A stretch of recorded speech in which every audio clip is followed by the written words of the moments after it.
இன்னைக்கு சண்டே எபிசோடில் அவங்க வந்து ஹாட் சீட்டில் கனியக்காவையும் சாண்ட்ராவையும் சேர்த்து உட்காத்தி வச்சுருக்காங்க. சாண்ட்ரா கனியக்கா மேலே நிறைய ஃபால்ஸ் அலிகேஷன்ஸ் வச்சாங்க. நிறைய விஷயத்தில் கனியக்காவை தேவையில்லாமல் பிரச்சனைக்கு இழுத்தாங்க. முதல்ல இருக்கும்போதே இவங்களும் அவங்களும் ஜட்ஜாக இருந்தாங்க. அப்போவும் முழு பழியும் கனியக்கா மேலே போட்டாங்க. அதுக்கப்புறமாவும் அவங்க டைரெக்டாக கூப்பிட்டு கன்ஃபர்ன் பண்ணும்போதும் எனக்கு ஞாபகம் இல்லை, எனக்கு மறந்துருச்சு அப்படின்னு சொல்லி எஸ்கேப் ஆகி ஓடி இருப்பாங்க. இன்னொரு இடத்துல பார்த்தீங்கன்னா கனியக்காவை கிளவி மாதிரி இருக்கா, அவளை கிளவி மாதிரியா நான் இருக்கேன் அப்படின்னு சொல்லியிருப்பாங்க.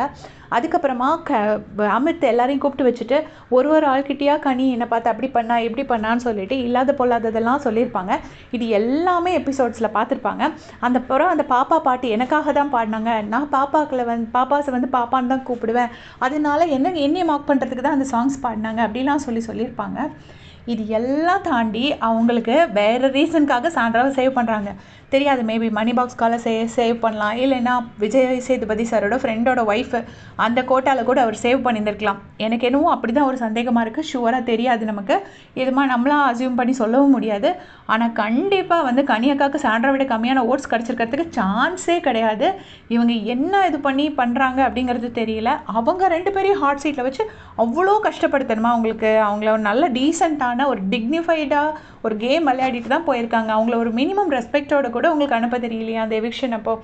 ஏன் வேறு யாராச்சும் அவங்க ஃப்ரெண்ட்ஸாக இருக்கிற ஏதாவது ஒரு கண்டஸ்டண்ட்டை கூட பக்கத்தில் உட்காத்தி வச்சுருந்துருக்கலாம். ஹாட் சீட்டில் சாண்ட்ரா உட்காந்து வச்சு உங்களுக்கு யார் வேணும் யார் வேண்டான்னு கேட்டு இது மக்களோட முடிவுன்னு மக்கள் தலையில் ஒரு பழியவும் போட்டு அனுப்பிட்டாங்க.